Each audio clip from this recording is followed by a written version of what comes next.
তারপরে এটা হচ্ছে উইথটা কতটুকু রাখবো সেটা উইথটা আমি আর একটু বাড়াই নিতেছি। এবার আমরা দেখবো আমাদের বারটেক হলো কিনা।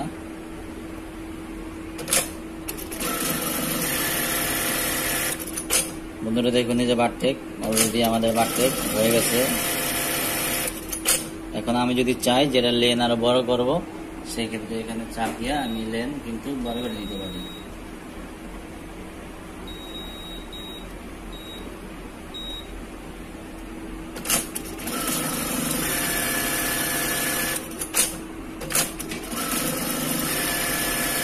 এটাই কিন্তু আমরা নর্মাল যে বারটেক করি একদম কিন্তু সেই বারটেকের মতোই।